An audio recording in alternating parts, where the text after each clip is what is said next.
Well, let me give you an idea of what we're doing today. Rationalism and Atheism is a boring topic title. I should have written a better topic title. That's on me. I believe I gave you the titles. So I think this one's my fault. It is a pretty boring topic title. It's not a boring topic. I should have picked a better title.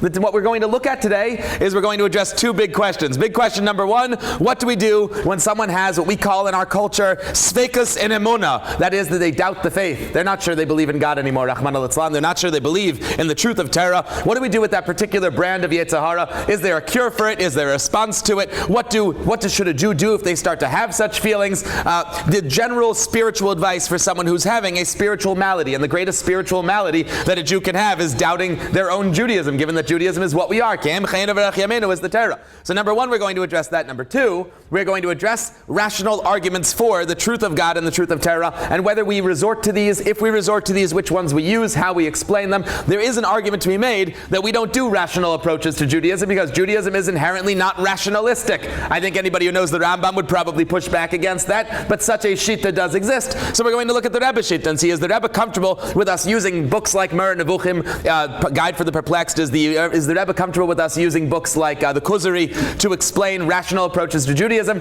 Or does the Rebbe want us to grab our fellow Jew by the shoulders, shake them and go, God is real, and not really do the rational approach? So that's what we're covering today if we get the microphone up. If not, we'll just fabrang. Is this working? No, really. That's the overview.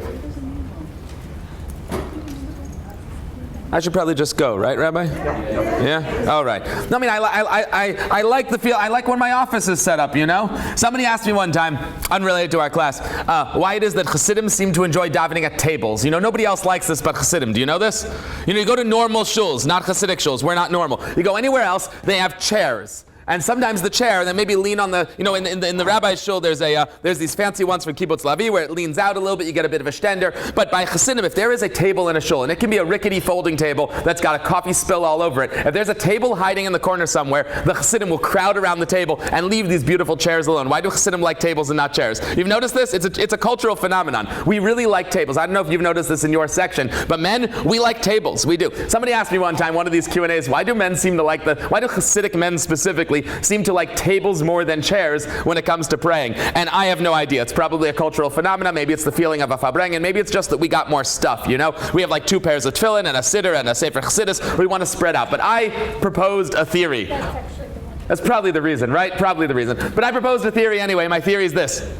When a person sits, as you are sitting right now, you are spectators and I am performing. You're here to listen and I'm here to talk. That's the way that it works when you're sitting in a chair and someone's in front of you. However, that's not what prayer is. Prayer is not a spectator sport. Prayer is not where we listen to the chazan. Prayer is aved. That's where we go to work. And when you go to work, you work at a desk.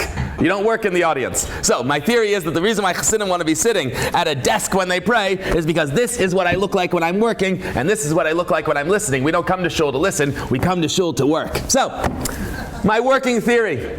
I think the real theory is that we really just want to spread out a little. Let's get right into the actual letters. In response to people writing to the Rebbe saying that they're not sure they believe in God, they're not sure they believe in Torah, the Rebbe has a very consistent answer, and it is, I'm going to show you a couple examples, but it's shockingly consistent. Shockingly consistent, I mean, once again, 15, 20 letters that all say pretty much the same thing, and they all have one big bottom line. Somebody writes to the Rebbe saying, I'm not sure I believe in God, I'm not sure I believe in the truth of Torah, and the Rebbe writes back, you do believe in God, and you do believe in the truth of Torah, you're wrong. Not that you're wrong about what's true, you're wrong about yourself. Across the board. People tell the Rebbe, I'm not sure I believe in God. He goes, sure you do.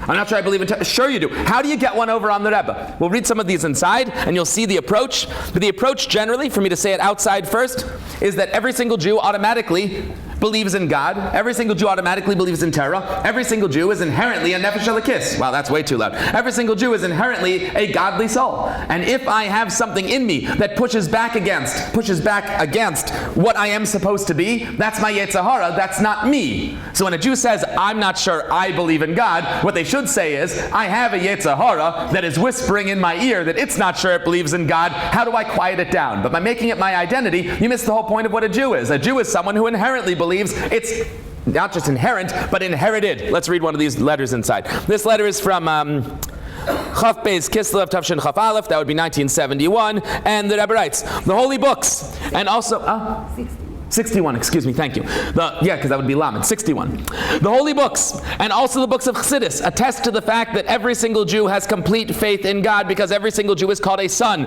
of Abraham, Isaac, and Jacob, and a daughter of Sarah, Rebecca, Rachel, and Leah. So just start with the basics.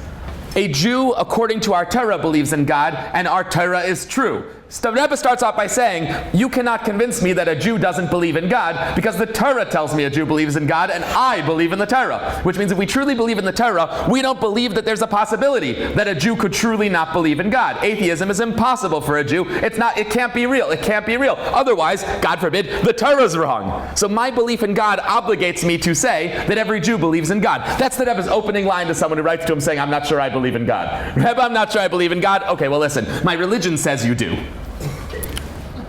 However, sometimes the evil inclination confuses the power of thought and misleads a person into thinking about other things or opposite things.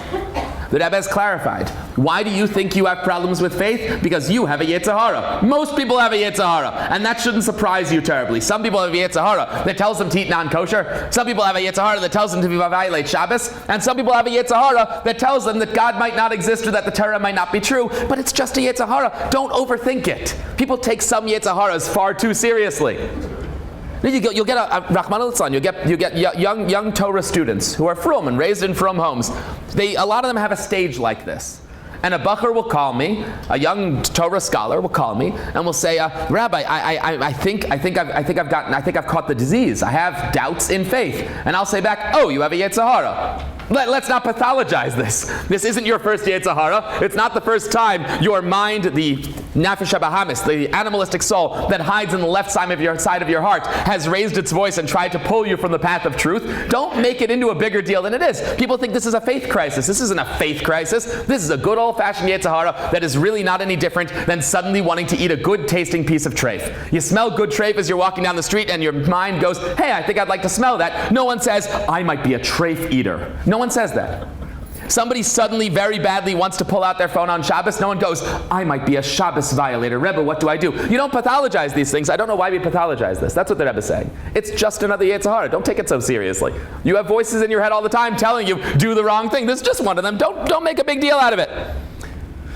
It's just the evil inclination confusing the power of thought and misleading a person into thinking about other things or opposite things. And for this it will help that which is written in the holy book of Tanya become angry at the animalistic soul, saying, you are evil, wicked, disgusting, etc. So piece of advice number one, insult the part of you that's not really you. You're not insulting yourself. This part's not me. I have a voice in my head saying that God doesn't exist, God forbid. Go, well, that's a stupid idea, and move on with your life.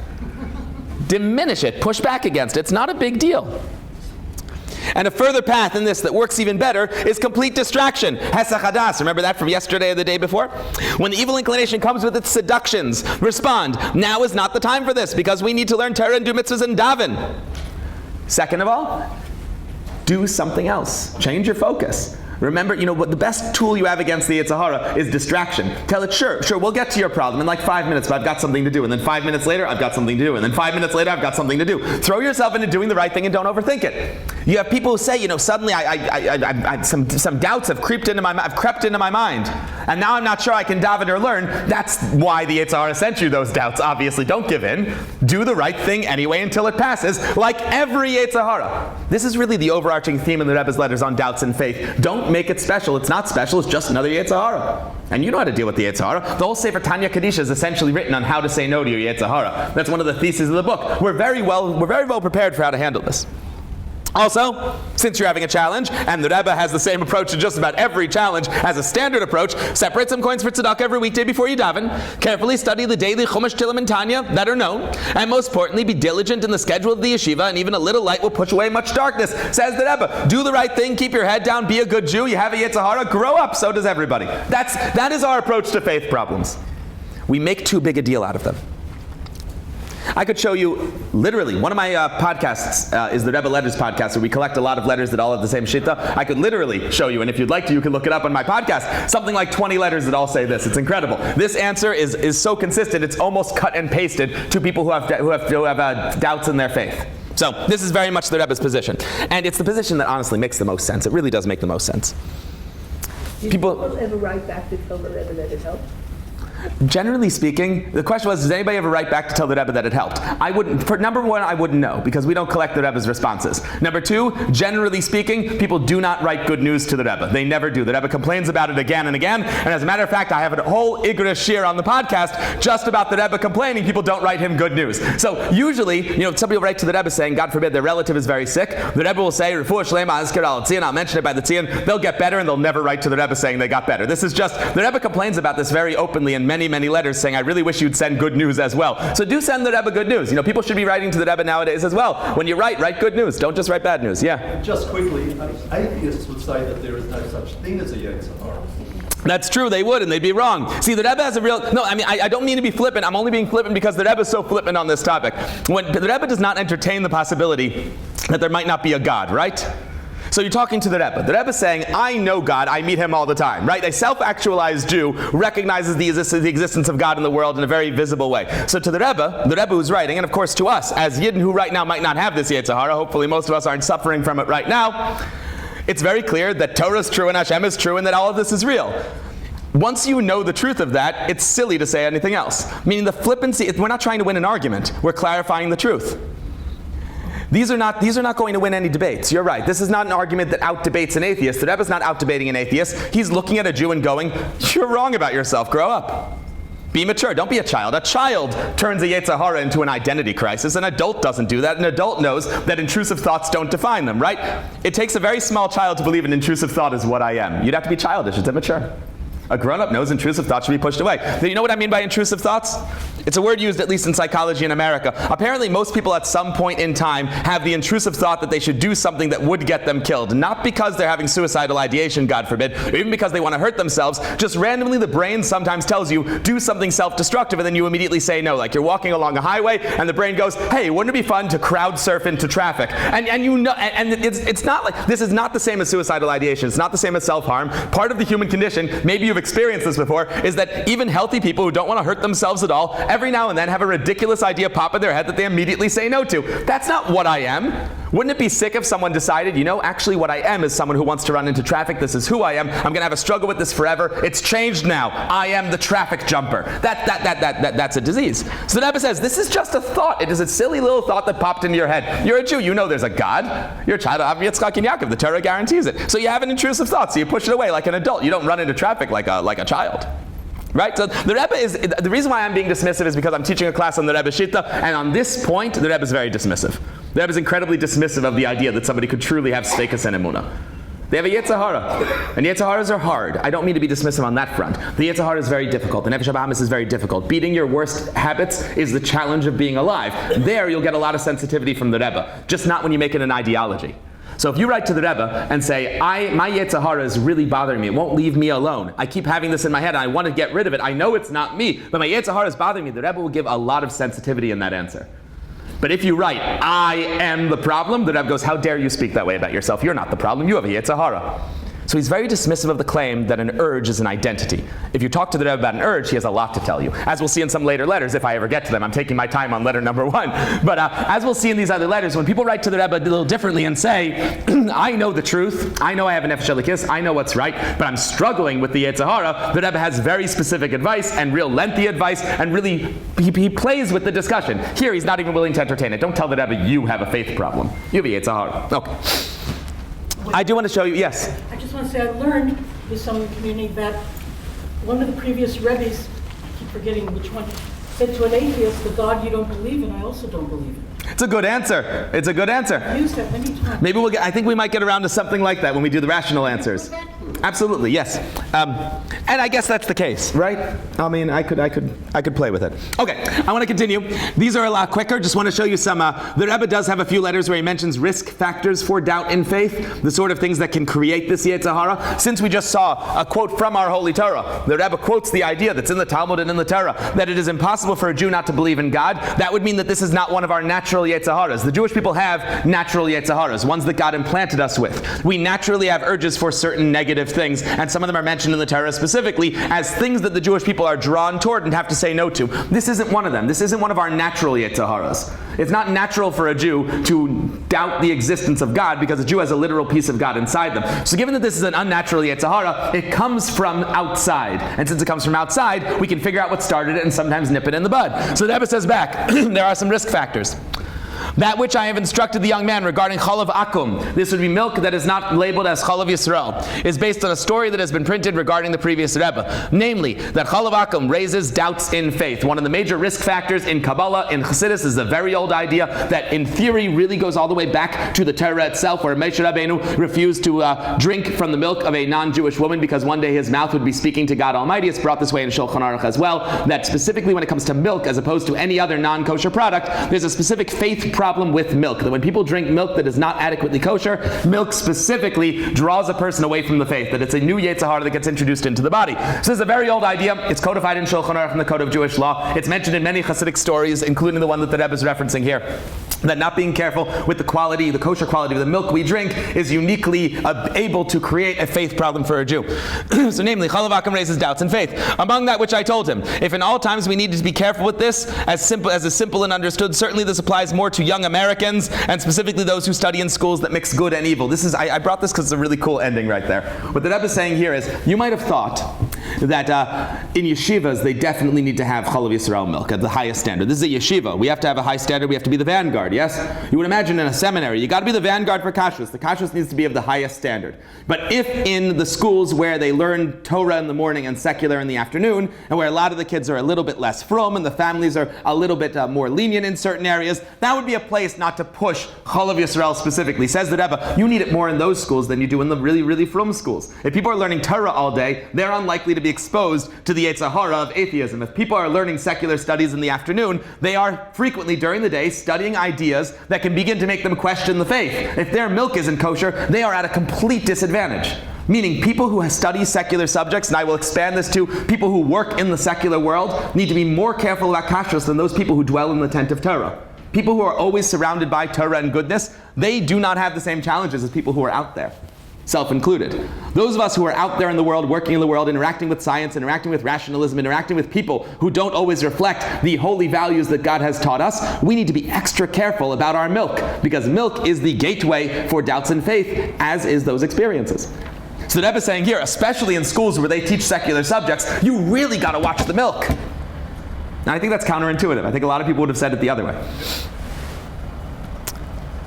And finally, mikvah. This will not necessarily apply to women. This is a question for your mashpia, for your rabbi, whether it's acceptable to go to mikvah when it's not the specific time for women to go to mikvah. However, gentlemen, the Rebbe says frequently, at least in this one letter, but also in other places, it is completely unacceptable that you only go to mikvah on Erev Yom Kippur. Somebody wrote to the Rebbe saying they go Erev Yom Kippur. Men go Erev Yom Kippur. A lot of women go Erev Yom Kippur. It's a big custom to go Erev Yom Kippur in a mikvah. However, this person wrote to the Rebbe saying they only do that, and the Rebbe says unacceptable, because this is relevant not only to your study of Chassidus, but also to the purity of your body and a general increase in strengthening your faith in God's indwelling. That is, going to mikveh increases faith. So if somebody finds that they have the Yetzer Hara for faith problems, number one, check their kashrus. Without a doubt, check your kashrus. Number two, check your mikveh. And number three, check your Yetzer Hara. I mean, just look in the mirror and go, this is a Yetzer Hara, I can get over this. But if it's really bothering you, the Rebbe does have some advice on how to push back, and also some explanations for how it can get into a person's head in the first place. Because as we've explained, this Yetzer Hara is not one of our natural ones. It sneaks in through non-kosher food. It sneaks in through a lack of purity and a lack of mikveh. And when we strengthen in these areas, this tends to fix us.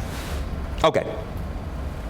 That's a section on people writing to the Rebbe with doubts in faith, and the Rebbe's sort of approach that this is just a Yetzer Hara. There's ways to fight the Yetzer Hara. Don't overthink it. I want to move on to rational approaches.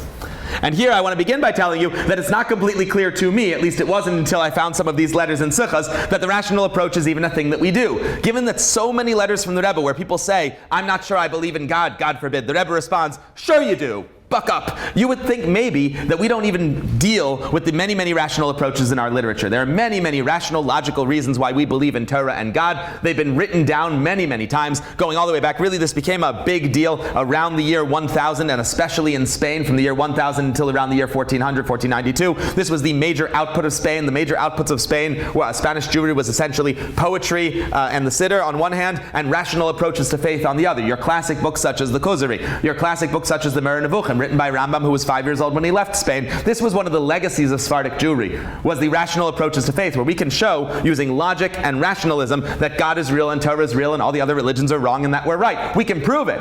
And you don't see the Rebbe doing it very often. So I might have thought that that's just not something we do nowadays. What we do is we grab a Jew, we shake them, we say, don't forget your Yetzer Tov, don't listen to your Yetzer Hara, move on. And that's somewhat true. It's somewhat true.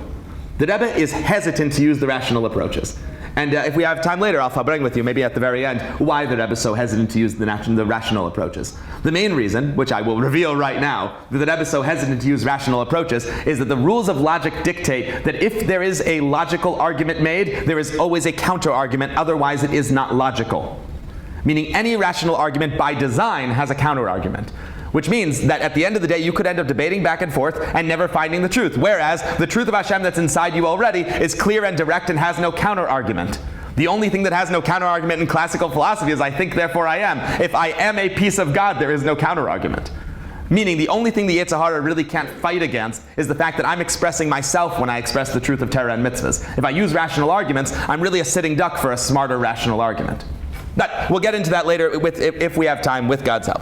Looking up here, this is in Likutei Sichos, volume 26, page 34. The Rebbe says the following: when there is the appropriate introduction of learning the inner dimension of the Torah, as it has been revealed through Chassidus Chabad by the Alter Rebbe, then, and I will add, and only then, it is possible to draw also from Moreh Nevuchim the subjects of knowing God in a way that coincides with Torah HaChassidus. And then you can reveal how Moshe is true and his Torah is true, both in the revealed and the hidden. What the Rebbe is saying here is something he says in quite a few places. I do have an entire shir just on the Rebbe's approach to the Moreh Nevuchim that reflects this opinion again and again, that these rationalistic texts that were produced by the Rishonim can be incredibly valuable for someone who is already schooled in Teres HaChassidus. But for someone who has not yet been exposed to Teres HaChassidus, these things can push you in the other direction. That's absolutely the case. There are people who have read these books that are designed to get rid of faith problems, and these books have introduced faith problems. Because what these books do is they list all the questions that smart people have about God and Torah and answer them. A lot of these questions you've never thought of before. Which means that if you don't first approach these books with a bittul to Hashem and a bittul to the system and a trust in God and a basis of understanding why you believe and what you believe, that's internal and can never be changed, these books can be very harmful. Once you have that locked down and you know who you are and there's no possibility that you could ever see a piece of information that would ever sway your faith in God Almighty, these books become very useful and you can really read Yiddishkeit into them, read power out of them, but only when done safely. So number one, the Rebbe really doesn't like us jumping into these rationalistic texts. If he's not sure, we know who we are first. And unfortunately, most people do not know who they are, and unless they've studied Chassidus properly, it's very hard to know who you are. There are other approaches that work, but they're not very accessible. The only approach that is accessible to everyone, to identify you as you are and make it very clear that you will never leave the path of Torah and that nothing could sway you, is Teres HaChassidus Chabad. The other approaches are not accessible to everybody. If you know a lot, you can find it in the Gemara. But I don't know a lot of people who can find it in the Gemara. Everybody can find it in Tanya.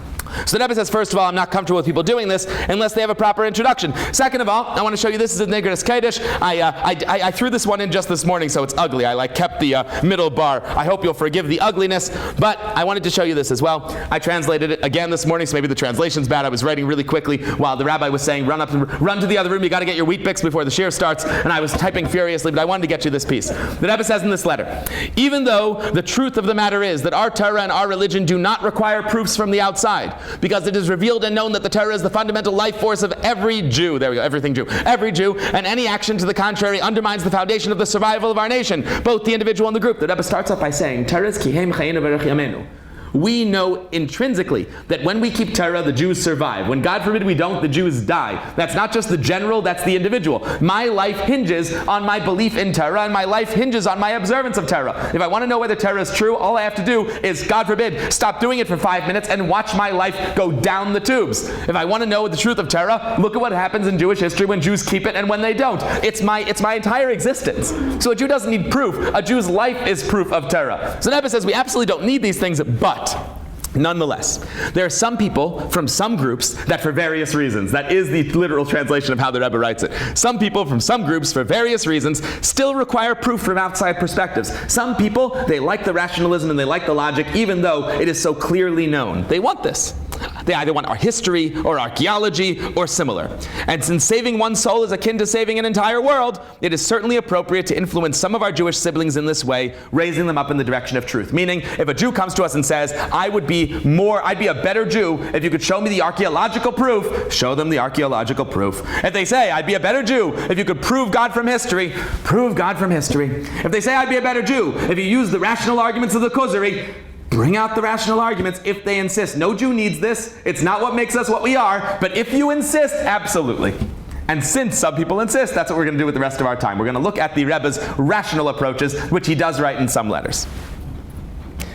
This is an argument. I labeled it argument from design because that's what a philosopher would call it. This is the Rebbe's version of the classic argument from design. You will find this in more than one place. I actually put primary sources on the bottom just to make things a little more exciting. This is printed in Lubavitch, which once again was written in Spain. It was really, those 400 years in Spain is where our entire output for this kind of Torah comes from, more or less. The Lubavitch, that is the same author of the Sha'ar B'tachon. The Lubavitch is the duties of the heart. There are multiple gates in the Lubavitch. The most popular one is the Sha'ar B'tachon, the gate of trust, which we've quoted at length previously. It's a big Indian in Chabad to learn the gate of trust. It's one of our number one svarim. I believe that it is the most quoted book outside of Hasidus Chabad among Chabad Rebbes. Meaning if a Chabad Rebbe is going to quote a book that isn't Hasidus or Torah or Gemara, he's going to quote this. This is nearly number one on our list, so we're very much into it. This is a different gate though. This is the gate of examination, the gate of Hakira. This is the gate of figuring out what's true about the world. And here he writes, examination of the wisdom manifested in the universe is the nearest way to clarify his existence and the clearest path to know his reality. That is, that if you use the example of the complexity of this planet and the complexity of biological systems and the complexity of physics, it becomes clear that God exists. That's the argument from design. You might have heard before the classic,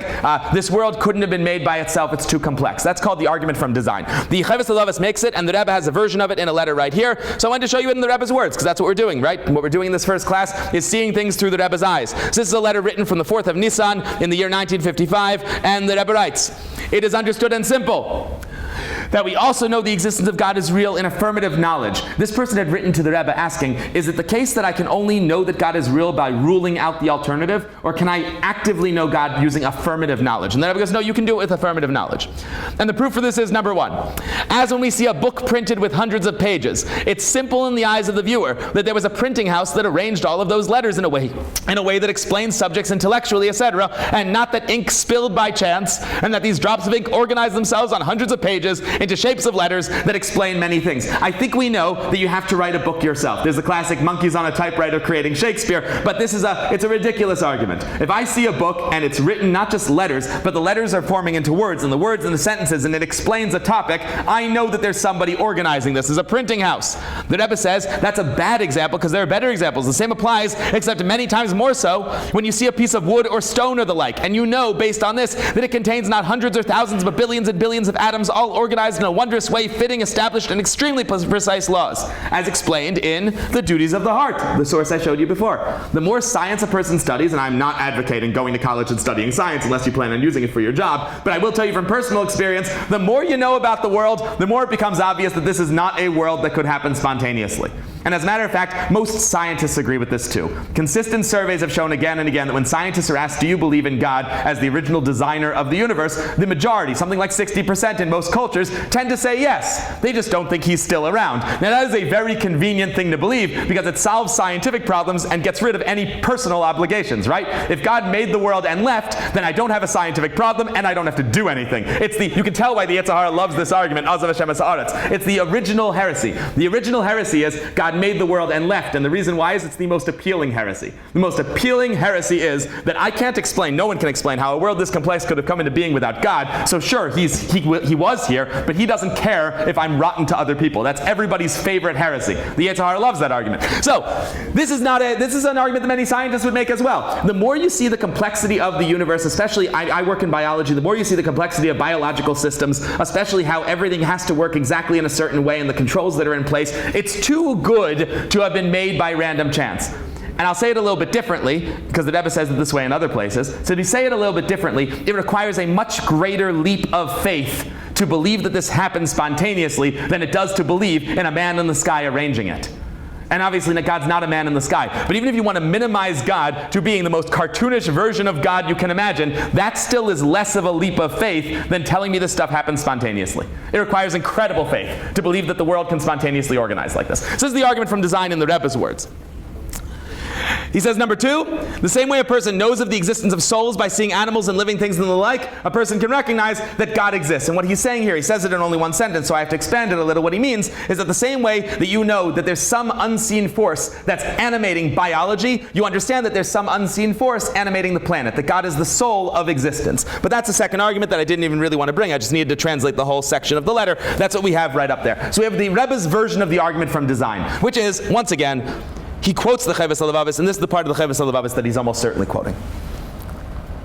There's another one that the Rebbe uses, another classic that you'll find in classical texts, called the argument from expert opinion. This one, I don't believe I brought you a classical text for. The next one I did, so we'll just do the Rebbe right here. Argument from expert opinion is, to be fair, also known as a logical fallacy. Anybody know the name of this logical fallacy? No? You know your logical fallacies?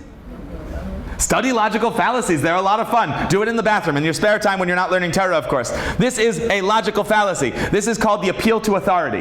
That is that I'm right because somebody smarter than me says so. That is a logical fallacy. I'm not right because somebody smarter than me says so. It's not a cause and effect. That's what a logical fallacy is. A logical fallacy is when you make a claim and your claim doesn't actually answer the question in the first place. Right, so this is a logical fallacy, but it also is a solid argument. Some logical fallacies are great arguments. Let's read the argument. Yes? Like we were going to say, we're right, you're wrong, because we're many and you're few. Right, that's a classical, that's actually a slightly different logical fallacy because it's from the majority, but that is also a logical fallacy, right. A logical fallacy is whenever I make an argument and I claim a cause and effect, but the cause doesn't match the effect. The most classic logical fallacy is the correlation bias, right? I tell you that 100% of people who drink water die. Therefore, water causes, it's true. It's true. Right. That does not mean, so that's not a logical fallacy. That's a statement of fact. Here's the logical fallacy. Therefore, water causes death. Right. So that's a logical fallacy because although I did establish an argument, the cause doesn't equal the effect. So this is technically a logical fallacy, but it's also a good argument. So take it for what it is. The Rebbe says in Yud Daled Av, the 14th of Av, in the year 1959. Let's take, for example, your actual day-to-day life.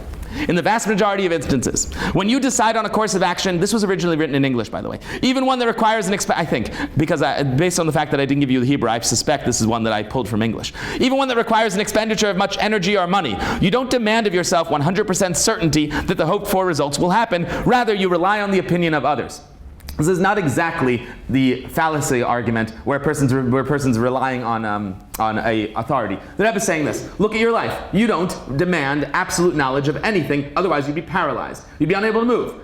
Every scientist will tell you that there is a minimal chance, that the next step I take, the floor will open up and I'll fall through. That's absolutely a chance. All matter, by the way, this is just some basic physics. Because most of the world is empty space, there is a 1 in trillions upon trillions. I don't think there's a number to describe how low this chance is, but there is an incredibly impossible chance, but a chance that I'll walk through a wall every time I slam into it. If I line up just right. If every one of my atoms lines up just right with the wall's atoms, I will pass through the wall. That is a chance. I don't live like that. I lean on the wall, and I'm not afraid that it's going to happen. Wouldn't it be crazy if it happened, just then, right? Can you imagine? Oops, that did not show my point very well at all. But yeah, there is a chance of anything. We don't live like that. We live with the odds. If we didn't live with the odds, we wouldn't be able to live. So the Rebbe says, you're not sure about much. Demanding that you be sure about God before you do Torah and mitzvahs is not how you live your life. Why give this bar to Torah and mitzvahs and not to other things? The Rebbe says, for example, when you buy a ticket to travel somewhere, you don't first personally examine the bus or the train and study the mechanisms to learn how it works in order to be certain that you'll be able to use this ticket to travel and reach your destination. I'll add, with forgiveness, how many people in the room are confident right now if I asked you explaining how planes stay in the sky?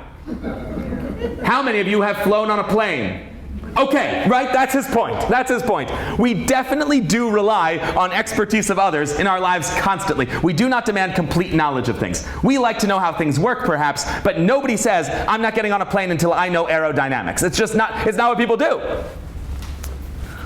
This is true not only in areas where the return on the investment will come immediately so that you'll shortly know for sure. Rather, it's true even in regard to areas where the results will be years in the making. Meaning you make long-term investments based on chance all the time. If you honestly examine your own actions, you will find that you rely not only on your own knowledge, but rather also on what you have been told by reliable people, as long as there's no reason to suspect these people of lying or of having some vested interest in leading you astray. Meaning, sure, you don't trust people if you suspect them of lying, but if you know an honest person who has no reason to lie to you, you do rely on them very heavily. So Rebbe is not saying you just trust everybody blindly. He's saying once somebody has been established as trustworthy, you absolutely trust them all the time. That's how we live. Moreover, the greater number of people testifying that something is true or functional, the greater is your certainty in your decision to rely on them. This one depends on what community you live in. I think in Monsey it might be the opposite. The more people say something's true, the more likely Monsey Jews are to say it's false. But the Rebbe says here that it's true. I speak about my own community. But the Rebbe says here, we do rely on what general people are doing. You know, there's an old expression, if your friend jumps off a bridge, would you too? And the logical answer is probably. Right? If you're on a bridge and there are 100 people on the bridge and they all start jumping, they probably know something you don't. It's probably a good idea to jump. So this is how we survive as societies. The way we survive as societies is by following the general masses. Although it's a good idea to think for yourself, obviously, and it's a good idea to not follow what everybody else is doing when it's self-destructive, it is worth at least considering what the majority of people are doing, because the odds of everybody doing something self-destructive tends to be fairly slim. Okay.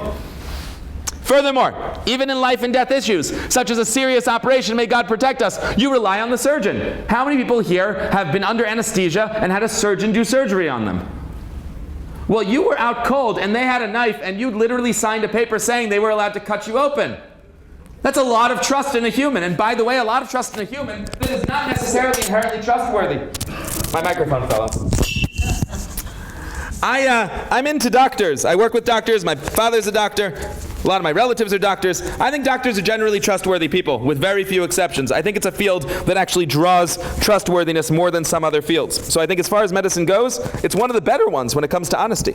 At the same time, there are definitely dishonest people in medicine, and some of them are surgeons.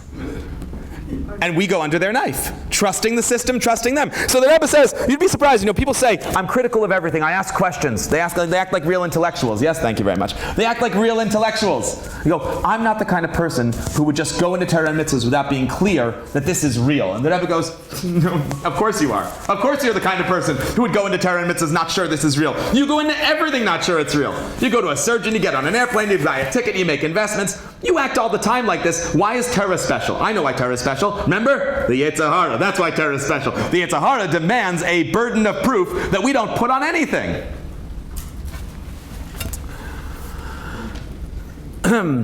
Based on this testimony, you allow a person to do a serious surgery. I think we've explained that outside. The mode of verification is even more widespread regarding events that happened in the past. There is no way to discern now whether events unfolded in one specific manner or another. We cannot prove history itself. We weren't there. Nevertheless, no normal person would doubt the consensus of 3 or 4 historians. Even if they contradict each other in some details, the majority opinion usually is accepted, especially if it's an overwhelming majority, such as 10 or 100, even 1,000 against 1.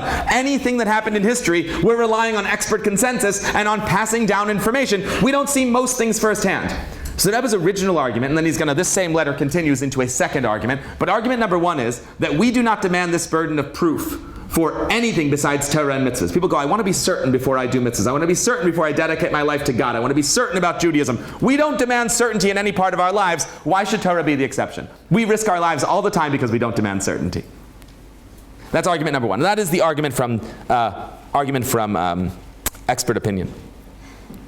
The Rebbe continues with the argument from Master Revelation. You've heard this one before. You absolutely have. Let me scroll down and show you the original. The original is the Kuzari, probably. The original is the Kuzari. The Kuzari is written by Rabbi Yehuda Levi in Spain. And he writes, right?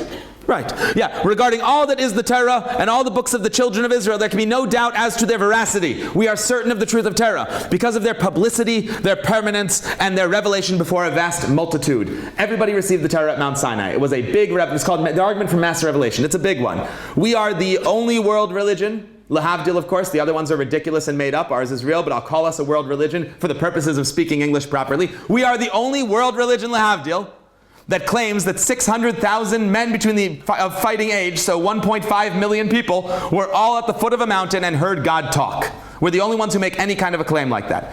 Other religions, Lahavdil, have tried piggybacking on this claim because it's such a solid one, but they can't actually do it.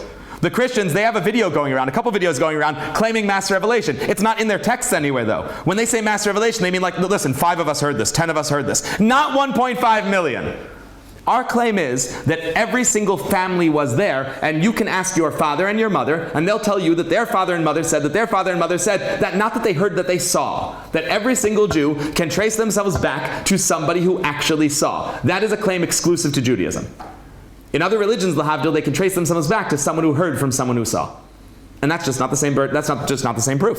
So the argument for mass revelation. This is also irrefutable, says the Kuzari. A thing occurred to 600,000 people for 40 years, not just the Torah, the time in the desert. 600,000 people, and I will once again tell you it's really 1.5 million, because that's only men, it's only men of fighting age, so you have to double it for women, and then you have to add the old people and the young people. 1.5 million is conservative, could have been 2 million. 1.5 to 2 million people is a good estimate. Something like 1.5 to 2 million people were nourished in the desert for 40 years by magic food that fell from heaven. How do you make that up? How do you make that up? 6 days in the week the manna came down, but on Shabbos it stopped. They testified that they had magic miracle food that wouldn't fall on Shabbos for 40 years in the desert. 2 million people. So it's a Kuzari's argument. The Rebbe is going to make it now in his own words. And this is our last source for the day, and then we'll talk a little bit, with God's help. Timing's working out okay today. Maybe we're getting used to this. After that introduction, the Rebbe writes, the fact that the Torah was given on Sinai directly from God is not some new theory that was floated recently.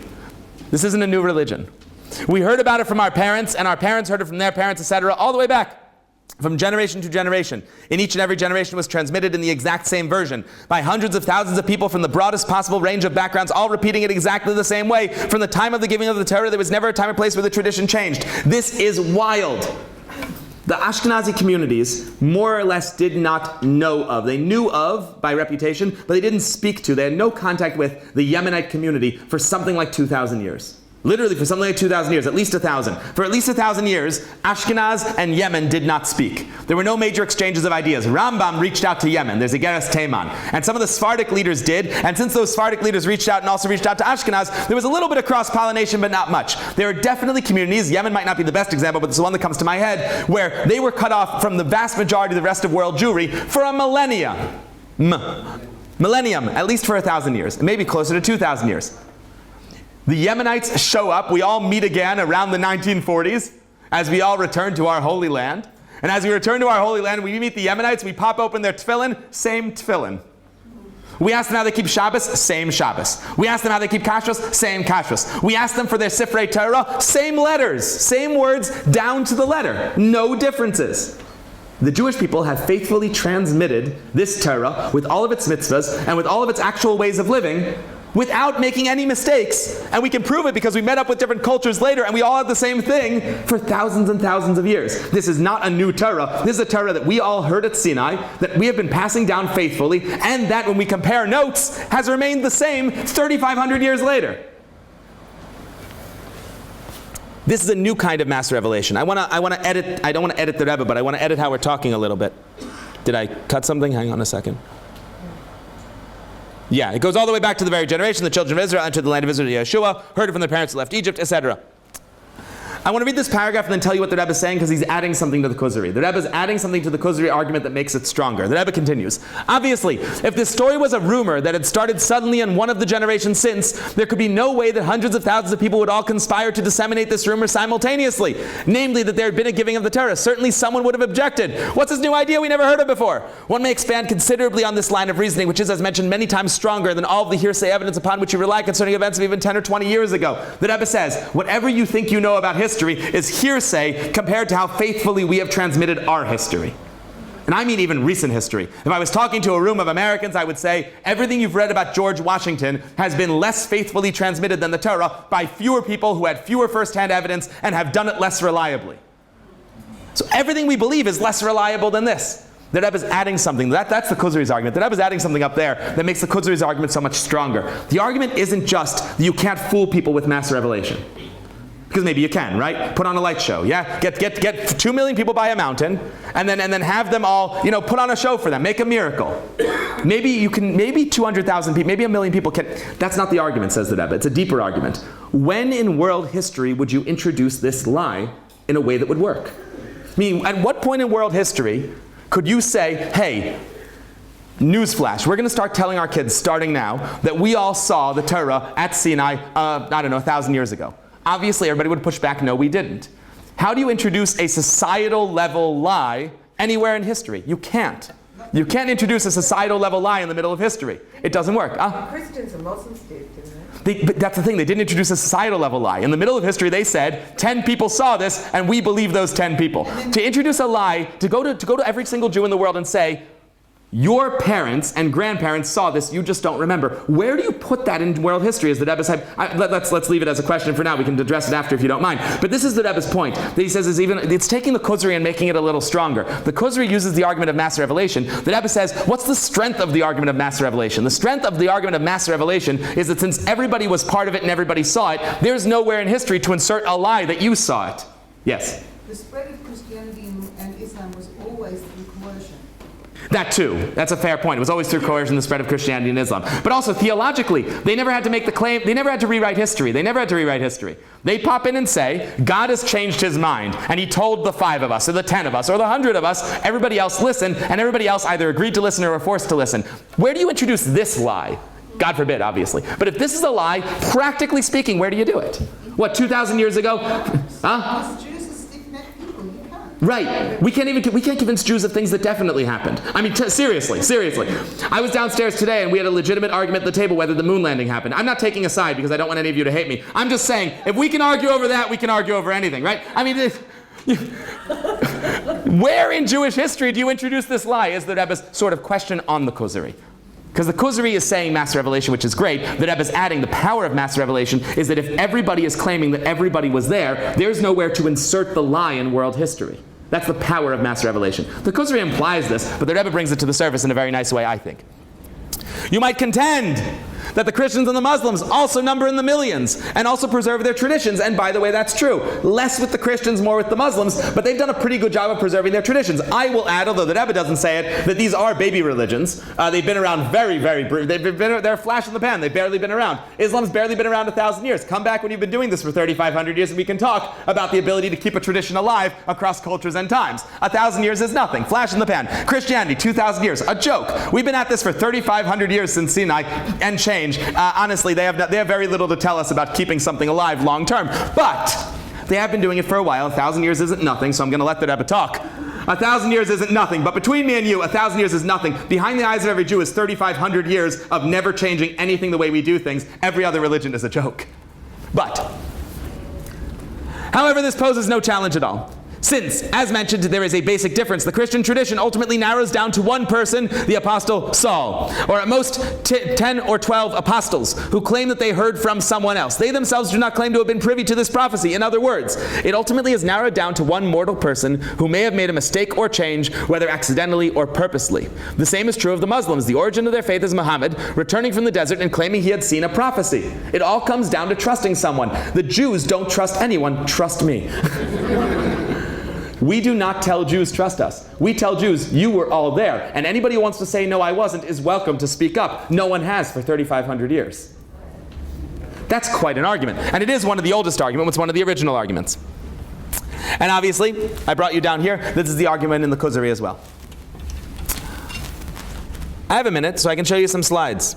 I want to make another argument, which is kind of the Rebbe's argument, but it's my own. My own based on the Rebbe's argument. I made a slideshow a while back, why a scientist would believe rationally. And I will remind you that a Jew believes because a Jew has a chelek alekim imam amish. A Jew literally has a piece of God inside them. I have a part of my neshama. We all have 5 parts of our neshama. 3 are in our bodies and 2 are up there in shamayim. There's a rope between the 2 of them. Not literally a rope, that'd be awkward. But what there is there's functionally a rope between them. Sometimes you'll suddenly feel inspired, and that's because the top part of your neshama is shaking your rope down here. Sometimes your acts of tshuva and good deeds shake your rope up there. You're connected on high, and you're connected up below by 3 parts of your soul down here called the nefesh, the ruach, and the neshama, and 2 parts up there called the chaya and the yichida. The chaya, it's testified about in the Gemara no less, Mazal Yahu Chazi, and explained that way in all of the books of Kabbalah and the works of Chassidus, that there is a part of my neshama called Chaya that is right now in heaven. It's mine, but it's not in my body, and it's looking at God. I don't know what it means to look at God when you have no eyes and God has no form, but it's looking at God. Mazal Yahu Chazi. I have a part of my neshama that's experiencing God right now. Not when I get to Gan Eden, hopefully not, right? Hopefully staying here with Mashiach, but not after 120, not back when I was born. It's not a memory, it's not a future, it's the present. A present aspect of my soul is right now experiencing the delight of God, which means that if I tap into who I really am, I never have a faith problem. Because the real me is there right now. I don't need a rational proof for what I am experiencing. It's better than seeing. I am it. The Torah is my book. I'll take your question in a second if you don't mind. The Torah is my book. I'm the next generation of writing it. The Torah is a book that has been collectively added to by every single Jew of every single generation at all times. It's my story that I'm currently telling. The Torah is my life. It's my life that I'm living. Hashem is the thing powering me and giving me my life in the first place. A Jew doesn't need rational arguments. However, if Jews want them, I think there's a very good rational argument based on one of the Rebbe's letters that I want to build for you, and then with that I'll take your questions if you don't mind. Yeah, you want to do a question first? Okay. There's a term in science called consilience of the evidence. Biologist E.O. Wilson made it very popular, called consilience of the evidence. Consilience of the evidence is that in science in general, we've never proven anything in science. There's such a thing as mathematical proof. Scientific proof does not exist. Every scientist knows this. This is taught when you're beginning your study of science. It's a basic idea in science philosophy. On this, every scientist would agree. We can prove nothing. Nothing. What we can do is we can collect evidence. And when we collect evidence, if there's enough consilience of the evidence, that means that every time I have a piece of evidence, there's a possibility I'm wrong. But that possibility, that weakness, is covered by a different piece of evidence coming from a different direction. And it has a weakness, but that possibility is covered by a different piece of evidence from a different direction. And when the evidence experiences consilience, we say we have so much evidence right now that the weakness of every evidential point is covered by the strength of a different evidential point, and therefore we're pretty sure. And that's the burden of proof for the highest level of science. I will tell you, almost nothing in medicine or in any kind of science actually has full consilience of the evidence. On the rare occasion that it does, we call it a near certainty. We have consilience of the evidence when it comes to God and Torah. Not that you need it, you're a Jew. But in case you're curious, we absolutely have it. We have the argument from design, which we explained earlier, that simply looking at the world tells me that a world this complex could not have been made spontaneously and that there must be a designer. Is there a weakness to that argument? Absolutely. Is there a logical counter-argument? Without a doubt. Maybe it could. Give me billions of years, which we don't have. The world's 5,786 years old. But give me billions of years and a lot of random noise. Maybe you can spontaneously write Shakespeare. There's a counter-argument. It's a proof, but it's not a slam dunk. So let's look at another one. This one the Rebbe doesn't mention as far as I know, but it's a very popular one in Rishonim. It's called the argument from prophecy. The Torah makes predictions, and they happened. The Torah has a prediction that the land will become desolate after we do sins and get kicked out of our land, and all of your enemies who live in it will be unable to make it grow. Something that we saw practically, something that has been historically testified to. That when the Goyim, I shouldn't say it that way, when non-Jews, because some good, some bad, right? When the non-Jewish nations lived in the land of Israel over the period of time we were not there, they never made anything of it but a desert. I don't think that's their fault. I think it's a prophecy in the Torah that they literally can't. This land doesn't grow for non-Jews. It simply doesn't. No matter how good they are at botany and planting, we have a prophecy it won't grow, and indeed it never grew. And then we came back and it's green again. That's a prophecy in the Torah. The Ramban says this is the great proof and promise to us that there's nowhere in the world a land as beautiful and productive as Eretz Yisrael is when Jews are in it, and nowhere as desolate when Jews are not. There are many such arguments like this brought in the Ramban. So we have an argument from prophecy. Is there a way to disprove this rational argument? Absolutely. Is it a perfect slam dunk? No, it's not. It's another piece of evidence, and we're building consilience. There's the argument from history by a famous Yechiel. I'm going to end in like 5 minutes, Rabbi. Or maybe 2 minutes, 1 minute. I'm going to end right now. Rabbi's saying I have to end right now. There's the argument from history. There's no greater sign and proof than our survival. We've made it this long in exile. What people in 2,000 years of exile could still be the way we are, surviving and thriving? Impossible without God's divine intervention. Is that a slam dunk proof for the truth of God? It's not. But consilience. Halacha is perfect. The system's perfect. Study Jewish law, and you will find again and again that as you study Jewish law, it fits. Everything works together. Tzadku yachtav. The Kabbalah works. The Halacha works. The Nigla works. The fact that everything fits together. Could anything be designed so perfectly by anybody but God Almighty? I don't think so. Is that a proof? It's not. Is it a good argument? It is.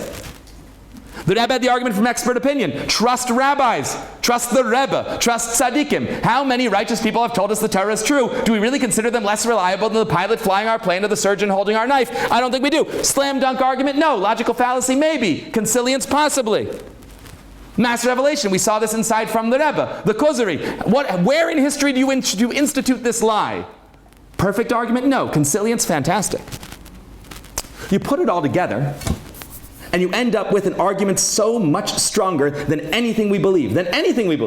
We do not have a single scientific statement. We don't have a single fact that we are certain of that has better consilience than the proof of God in Torah. Not one.